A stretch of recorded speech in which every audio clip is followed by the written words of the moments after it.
निराश फेरिबे सार्थक ना पुअर संधान रे एवं अंतत टिके सूचना टिके खबर मिलिबो सेही आशारे माँ एवं मामू सिंगापुर जाइथिले। ऑपरेशन सार्थक कथा आम कहूँ किभली भाव में पुओ को फेरे आनी पारिबे बा ता बाबद किछि सूचना पाई पारिबे। जो ओडिया नाविक सिंगापुर जहाज निखोज रही से संपर्कित तथ्य पाई तनाघना करने परिवार चेष्टा करुछि किंतु बाध्य होई जो प्रकार स्थिति उत्पन्न होती से निराश फेरवा पड़ो कारण ना पुओ मिलूची ना पुओर कौन खबर पाउछंती तेणु निराश होई फेरिबे सार्थक परिवार तांको माँ आ मामू सिंगापुर अवस्थित भारतीय हाईकमिशनर को भेटी ओडिया मर्चेंट नेवी कैडेट सार्थक माँ आ मामू हाईकमिशनर सह 45 मिनिट धरी से आलोचना करथिले हेले सिंगापुर सरकार सहयोग मिलुन अभियोग करा जायछि। भारतर जहाज चलाचल मंत्रालय पक्षरु दिया जायथिबा सहयोगर प्रतिश्रुति भी मिली पारि नाही तेणु काली खाली हाथ रे उभय फेरिबे। आज राति 11टारे सिंगापुर बाहरी दिल्ली रे पहुँचे दिल्ली बाहरी काली सकाळ 9टारे भुवनेश्वर एयरपोर्ट रे पहुँचे सेठी पहुँचवा पर सबु तथ्य गणमाध्यम रे आगे रखा नहीं आशा करा जाउछि। ए संपर्क में सार्थक मामू भी सूचना देइछन्ति।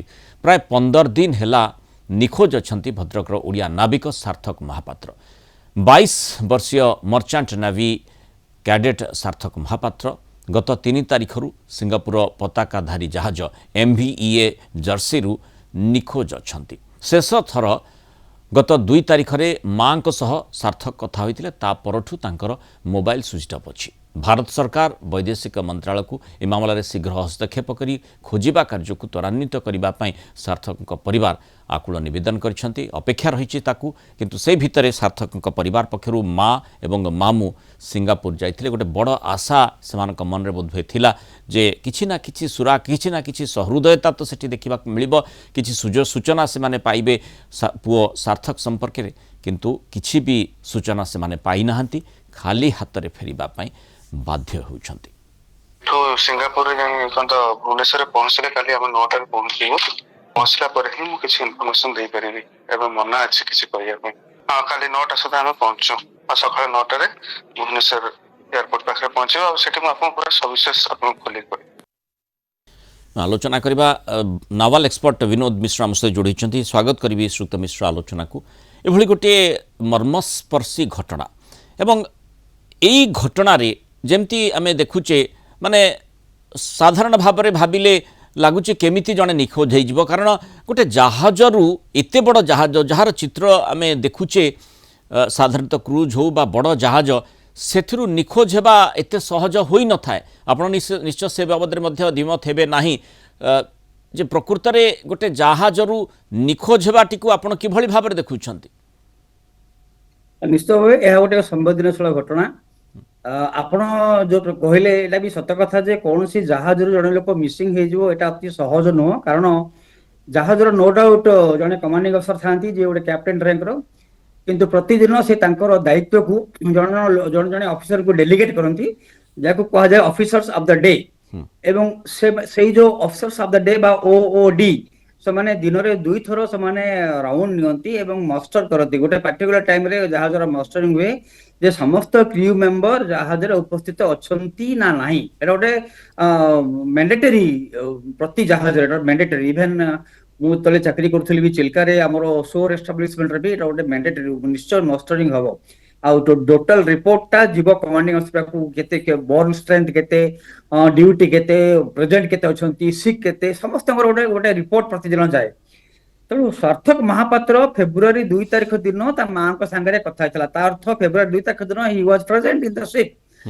इन द क्रू फेब्रुआरी 3 रु तांगर टोटली कम्युनिकेशन ता विच्छिन्न हो जाइछि तेणु निश्चित भाव से दिन OOD को ए विषय जना थिबो जे कौन है मिसिंग से निश्चित तार मिसिंग रिपोर्ट तांगर ऑफिसर्स ऑफ द डे को देथिबो ऑफिसर ऑफ डे OOD निश्चित तांगर कमांडिंग अफसर को देथिबो।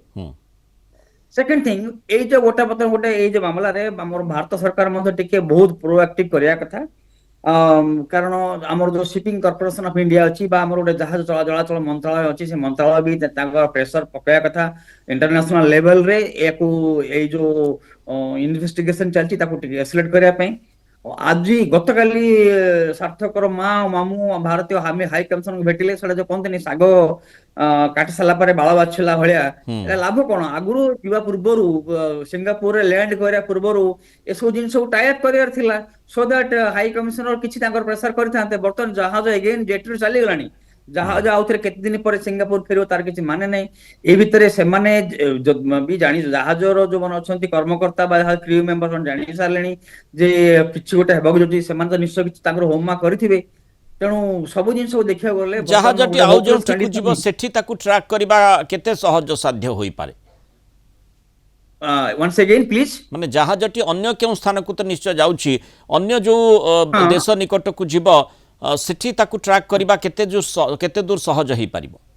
ନା ଜାହାଜକୁ ଟ୍ରାକ୍ କରିହବ, ଜାହାଜକୁ ଟ୍ରାକ୍ କରିହବ, କିନ୍ତୁ ମାନେ ସେଠି ଜାହାଜ ଯୋଉ ନୁହେଁ, ମାନେ ମାନଙ୍କ ସପୋଜ ଜାହାଜ ସିଙ୍ଗାପୁର। ସମ୍ପର୍କିତ ଯେଉଁ ତଥ୍ୟ କଥା କୁହାଯାଉଛି, ସାର୍ଥକଙ୍କ ବିଷୟବସ୍ତୁ ଆମେ ଆଲୋଚନା କରୁଛେ। ସାର୍ଥକଙ୍କ ବାବଦରେ ଯେମିତି ସିଙ୍ଗାପୁର କଥା କୁହାଗଲା, ସିଙ୍ଗାପୁରକୁ ତାଙ୍କ ମା ଏବଂ ମାମୁଁ ଯାଇଥିଲେ ଏବଂ ସ୍ୱାଭାବିକ ଭାବରେ ଆଶା କରୁଥିଲେ ଯେ ଯେମିତି ଆପଣ ବି କହୁଥିଲେ ସିପିଂ କର୍ପୋରେସନ୍ ଅଫ୍ ଇଣ୍ଡିଆ ହେଉ ଅବା ସରକାର ହୁଅନ୍ତୁ, ରାଜ୍ୟ ସରକାରଙ୍କର ଭୂମିକା ବି ରହିଛି କିଭଳି ଭାବରେ ମାମଲା ଉପରେ ଅଧିକ ଗୁରୁତ୍ୱର ସହିତ କେନ୍ଦ୍ରକୁ ଚାପ ପ୍ରୟୋଗ କରିବେ ଏବଂ କେନ୍ଦ୍ର ମଧ୍ୟ ସେ ବାବଦରେ ଚିନ୍ତା କରିବ।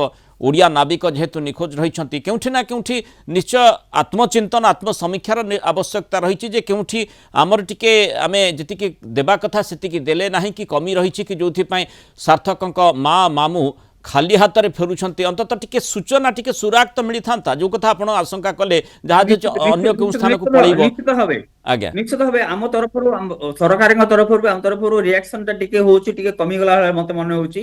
କାରଣ ଯଦି ସରକାରଙ୍କ ଟିକେ ପ୍ରେସର ଆଉ ଟିକେ ଅଧିକ ହୋଇଥାନ୍ତା, କାରଣ ଭାରତୀୟ ହାଇ କମିଶନ ତ ଭାରତର ନା। ତେଣୁ ଯଦି ଇଣ୍ଡିଆନ ଭାରତ ସରକାର ହାଇ କମିଶନରକୁ ଟିକେ ୱାର୍ଡ ଅଫ କସନ ବା ଟିକେ କରିଥାନ୍ତେ, ହୁଏତ ସିଏ ତାଙ୍କ ଇମିଡିଏଟଲି ସିଙ୍ଗାପୁର ସରକାରଙ୍କ ସହ ଟିକେ ଟାଇ ଅପ୍ କରି ଏଟାକୁ ଏକ୍ସଲେଟ୍ କରିପାରିଥାନ୍ତେ। ମାନେ ଯେତେବେଳେ ଜିନିଷଟା ଟିକେ ହାତରୁ ଗଣମାଧ୍ୟମରେ ଖୁବ୍ ଆଲୋଚନା ଚର୍ଚ୍ଚା ହେଉଛି, କଳିଙ୍ଗ ଟିଭିରେ ମଧ୍ୟ ଆମେ ବାରମ୍ବାର ଚର୍ଚ୍ଚା କରୁଛୁ, ସାର୍ଥକଙ୍କ ମା ଆଉ ମାମୁଁ ସିଙ୍ଗାପୁର ଯାଉଛନ୍ତି। ଏମିତି ବୁଲିବା ପାଇଁ ତ ସେମାନେ ଯାଉନାହାନ୍ତି, ସାର୍ଥକକୁ ଖୋଜିବା ପାଇଁ ଏକ୍ଜାକ୍ଟଲି, ଯାଉଛନ୍ତି। ସେଠି କେମିତି ସେମାନେ ସାର୍ଥକ ଏକ୍ଜାକ୍ଟଲି। ସମ୍ପର୍କିତ ସୂଚନା ପାଇବେ? ଆମେ ଓଡ଼ିଆରେ ଆଲୋଚନା ଯେତେବେଳେ କରୁଛୁ, ରାଜ୍ୟ ସରକାରଙ୍କର ପ୍ରତିନିଧିମାନେ ମଧ୍ୟ ତାକୁ ଦେଖୁଥିବେ, ସେ ବାବଦରେ କେନ୍ଦ୍ରକୁ ମଧ୍ୟ ନିଶ୍ଚିତ କହିବାର ଭାବେ, ଆବଶ୍ୟକତା ରହିଛି। ଗୋଟେ ସିଙ୍କ୍ରୋନାଇଜ୍ଡରେ ସବୁ କିଛି ହେବାର କଥା। ନିଶ୍ଚିତ ଭାବେ ସମସ୍ତଙ୍କର ଏଇଟା କିଛି ଯିଏ ଯିଏ ମାନେ ଇନଭଲ୍ଭ ହଉଛନ୍ତି ବା ଯାହା ହାତରେ ଟିକେ ପାୱାର ରହୁଛି, ସମସ୍ତେ ଟିକେ ଟିକେ ଏ ବିଷୟରେ ଟିକେ ସମ୍ବେଦନଶୀଳ ହବା କଥା ଯେ ଆମର ଗୋଟେ ଓଡିଆ ପିଲାଟେ ଏମିତି ହେଇଯାଇଛି, ତାର ମା ମାମୁଁ ଗୋଟେ ନିରୁତ୍ସାହ ଭାବେ ଅସହାୟ ଭାବେ ସେମାନେ ସିଙ୍ଗାପୁର ଯାଉଛନ୍ତି, ଆଉ ତାଙ୍କୁ କିଛି ଆମେ ହେଲ୍ପ କରିବା। ସେ ଆମକୁ ହେଲ୍ପ ମାଗୁ ବା ନ ମାଗୁ, ଯଦି ଆମ ହାତରେ କିଛି ଅଛି ଆମେ ତାକୁ କିଛି ହେଲ୍ପ କରିବା। ଯଦି ସମସ୍ତଙ୍କ ମନରେ ଏଇ ଚିନ୍ତାଧାରା ଆସିଥାନ୍ତା, ହୁଏତ ତା କିଛି କିଛି ସନ୍ଦେଶ ବା କିଛି ସଂକେତ ନେଇ ସେମାନେ ଆଜି ଫେରିଥାନ୍ତେ।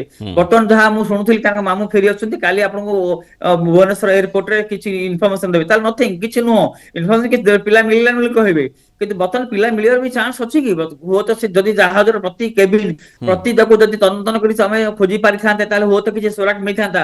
ତ ଯୋଉ କେବିନ ରେ କାରଣ ଗୋଟେ ଯୋଉ ଜାହାଜର କ୍ରିଉର କେବିନ ଗୁଡା ସେମିତି କାହା ପାଇଁ ଇଣ୍ଡିପେଣ୍ଡେଣ୍ଟ ରୁମ ନଥାଏ, ଯେମିତି କି ଗୋଟେ କୁହାଯାଏ ଡର୍ମେଟରୀ, ଗୋଟେ ଖଟ ଉପରେ ଆଉ ଗୋଟେ ଖଟ ମିଶୁଥାଏ। ଆଜ୍ଞା। ତେଣୁ ଗୋଟେ କେବିନ ରେ ଜଣେ ଖାଲି ସାର୍ଥକ ନଥିବ, 3-4 ଜଣ ଥିବେ। ତାଙ୍କର କ୍ରିଉ ଯୋଉ କେବିନ ମେଟ୍ ଗୁଡାକ, ଯୋଉ କ୍ରିଉ ମେଟ୍ ଗୁଡାକ ତାଙ୍କୁ ସେ ପଚାରି ପାରିଥାନ୍ତେ ଯେ ଯୋଉମାନେ ତାର ବେଡ ପାଖରେ ଶୋଉଥିଲେ, ତାଙ୍କୁ ପଚାରି କିଛିଟା ଗୋଟେ ତଥ୍ୟ ନିଶ୍ଚୟ ବାହାରି ପାରିଥାନ୍ତା, ମାନେ ଯୋଉଟା କି ବିଲକୁଲ ହେଇପାରିଲାନି। ଜଣାପଡ଼ୁଛି ଯେ ଜାହାଜର ଯେଉଁ କର୍ତ୍ତୃପକ୍ଷ ସମ୍ପୂର୍ଣ୍ଣ ଅସହଯୋଗ କରିଛନ୍ତି। କଥା କିଛି ଲୁଚଉଛନ୍ତି କି? କୌଣସି ଅଘଟଣ ଘଟିଛି କି? କୌଣସି ମିଶାପ ହୋଇଛି କି? ଏ ପ୍ରଶ୍ନଟି ସ୍ୱାଭାବିକ ଭାବରେ ଆସୁଥାଇପାରେ ସମସ୍ତଙ୍କ ମନକୁ। ନିଶ୍ଚିତ ଭାବରେ ଏଇ ସାର୍ଥକର ମିସିଂ ପଛରେ ଜାହାଜ କର୍ତ୍ତୃପକ୍ଷଙ୍କ ହାତ ଓତପ୍ରୋତ ଭାବେ ଜଡିତ ବୋଲି ମୁଁ କହିବି। ସେମାନେ ଜାଣି ଆଉ ଯଦି କିଛି ଶୁଣିକି ମିଶାପ ହେଇଥିବ ମଧ୍ୟ, କିଛି ଅଘଟଣ ଘଟିଥିବ, ତାକୁ ମଧ୍ୟ ରେକର୍ଡ କରାଯିବାର ଆବଶ୍ୟକତା ରହିଛି। ରେକର୍ଡ ନିଶ୍ଚୟ ଜାହାଜରେ କର୍ତ୍ତୃପକ୍ଷ କରିଥିବେ, କ୍ୟାପ୍ଟେନଙ୍କ ପାଖକୁ ସେ ଖବରଟି ଯାଇଥିବ।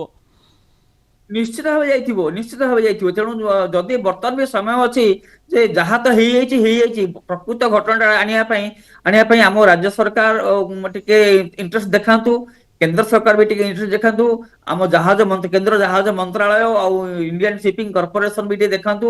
ତତ୍ସଙ୍ଗେ ସଙ୍ଗେ ସେମାନେ ସିଙ୍ଗାପୁରର ଯୋଉ ହାଇ କମିଶନରକୁ ଟିକେ ବି ଖବର ଦିଅନ୍ତୁ। ବର୍ତ୍ତମାନ ଜାହାଜ ଆଉ ଯୋଉ କଣ୍ଟ୍ରିକୁ ଯାଉଛି ବା ପାଖାପାଖି ଯାଉଛି, ସେଠାରେ ବି ତ ଆମ ଭାରତ ସହିତ ସମସ୍ତଙ୍କର ଭଲ ସମ୍ପର୍କ ଅଛି। ତେଣୁ ଭାରତ ସରକାର ଟିକେ ଅନ୍ୟ ଜାଗା ସହିତ ଟିକେ ସମ୍ପର୍କ କରିକିରି ଏଇ ଜାହାଜକୁ ସିଜ୍ କରିକିରି, ଯେମିତି କି ଆପଣ ଜାଣିଥିବେ ପାରାଦୀପରେ ଜାହାଜକୁ ଆମେ ସିଜ୍ କରିପାରିଥିଲେ, ଆଜ୍ଞା। ସେମିତି ସିଜ୍ କରିକିରି ଜାହାଜକୁ ଯଦି ଆମେ ସମ୍ପୂର୍ଣ୍ଣ ଭାବେ ଆମେ ତନ୍ନ କରି ଚେକ୍ କରିଥାନ୍ତେ କରିବା ତାହେଲେ ହୁଏତ କିଛି ସନ୍ଦେଶ ମିଳିବ ବୋଲି, କିଛି ବିନୋଦ ବାବୁ, ମୁଁ ସୁରାଗ ଯେତିକି ମିଳିବ ବୋଲି। ଜାଣିଛି ସିଙ୍ଗାପୁର ସରକାର ନିଜ ଇମେଜ ବାବଦରେ ଯଥେଷ୍ଟ ସଚେତନ ଏବଂ ସେଠି ଯଦି ଜାହାଜରେ କିଛି ଅଘଟଣ ଘଟା ଯାଇଛି ଏବଂ ଯେଉଁ ଘଟଣାକ୍ରମ ରହିଛି ତାକୁ ଅନୁଧ୍ୟାନ କଲେ ଲାଗୁଛି ଜାହାଜ କ୍ୟାପ୍ଟେନ୍ ହୁଅନ୍ତୁ ବା କର୍ତ୍ତୃପକ୍ଷ କିଛି ନା କିଛି ନିଶ୍ଚୟ ଲୁଚେଇବା ପାଇଁ ଚେଷ୍ଟା କରୁଛନ୍ତି, କିଛି ତଥ୍ୟ ଦେବା ପାଇଁ ଚାହୁଁନାହାନ୍ତି, ଅର୍ଥାତ୍ କିଛି ବି ଅଘଟଣ ଘଟି ଥାଇପାରେ ସାର୍ଥକଙ୍କ ସହିତ, ଅନ୍ତତଃ ସେହି ସୂଚନାଟି ଦେବା ପାଇଁ ସେମାନେ ଡରୁଛନ୍ତି। ସେଠି ପ୍ରଶାସନିକ କଳର ଆବଶ୍ୟକତା ରହିଛି, ସିଙ୍ଗାପୁରର ଚାପ ପ୍ରୟୋଗ କରି ଯେମିତି ଆପଣ କହିଲେ ତାକୁ ସିଜ୍ କରି ଅଧିକ ତଦନ୍ତ କରାଯିବାର ଆବଶ୍ୟକତା ରହିଛି। ଏମିତି ଚୁପ୍ ବସିଲେ ମାନେ ଏଠି ରାଜ୍ୟ ସରକାର ହୁଅନ୍ତୁ କେନ୍ଦ୍ର ସରକାର ଚାପ ପ୍ରୟୋଗ ନ କଲେ କିଛି କାମ ହେବ ନାହିଁ। ସିଧା ନିଶ୍ଚୟ କଥା, ଆପଣ ଜାଣିଛନ୍ତି ସିଧା ଆଙ୍ଗୁଠିରେ ଘିଅ ବାହାରେ ନିକେଲ ନାହିଁ, ଯୋଉଟା ଆମ ଓଡିଆରେ ଗୋଟେ ପ୍ରବଚନ ଅଛି। ତେଣୁ ଏଠି ସିଙ୍ଗାପୁର ସରକାର ନିଜର ଭାବମୂର୍ତ୍ତି ଦେଖିଲେ କଣ ହବ, ଗୋଟେ ନିରୀହ ପିଲାର ଜୀବନ ଚାଲିଗଲା, ଆଉ ସିଙ୍ଗାପୁର ସରକାର ଯଦି ନିଜର ଭାବମୂର୍ତ୍ତି ଦେଖେଇ ହେବେ ସାରା ବିଶ୍ୱ ଆଗରେ, ଏଟା ତା ପାଇଁ ଭାରତ ବି କିଛି କହିବା ଦରକାର, ଆମ ଭାରତ ବି ରିଆକ୍ସନ ଦେଖେଇବା ଦରକାର। ଆମ ଯଦି ଅନ୍ୟ ଦେଶର ଭାବମୂର୍ତ୍ତି ପାଇଁ ଆମର ଗୋଟେ ପିଲାଟେ ବଳି ପଡି ଯାଉଛି, ସେଟା ସେଥିପାଇଁ ଭାରତ ସରକାର ନିଜର ରିଆକ୍ସନ ଦେଖେଇବା କଥା, ଦେଖେଇବା ଦରକାର, ଦେଖେଇବା ବର୍ତ୍ତମାନ ରାଇଟ ଟାଇମ ଆସିଛି। ତେଣୁ ମୁଁ ଭାବୁଛି ସେ ଯେ ସାର୍ଥକର ମା ଆଉ ମାମୁଁ ଆସିକି କାଲି ଇମିଡିଏଟଲି ଆମର ମୁଖ୍ୟମନ୍ତ୍ରୀ ମାନ୍ୟବର ମୁଖ୍ୟମନ୍ତ୍ରୀଙ୍କୁ ଭେଟନ୍ତୁ, ମୁଖ୍ୟମନ୍ତ୍ରୀ ଭେଟି ଏଗେନ୍ ସେମାନେ ପ୍ରେସର କରନ୍ତୁ, ପ୍ରେସର କରିକି ଭାରତ ସରକାର ପ୍ରେସର କରି ବର୍ତ୍ତମାନ ଜାହାଜ ଯୋଉ କଣ୍ଟ୍ରିକୁ ଯାଇଛି ତାର ବେଜରେ ସେଠି ତାକୁ ଟ୍ରାକ୍ କରିକିରି ତାକୁ ଏଗେନ୍ ତାର ପ୍ରତି କେବିନ ଚେକ୍ କରାଯାଉ, ଜାହାଜର ପ୍ରତି ମେମ୍ବରକୁ ପ୍ରତି କ୍ରିଉ ମେମ୍ବରକୁ ଇଣ୍ଟରଗେଟ କରାଯାଉ, so that Sarthak Mohapatra missing ର ପ୍ରକୃତ କାରଣ ଜଣା ପଡିବ ବୋଲି ମୁଁ ଆଶା କରୁଛି।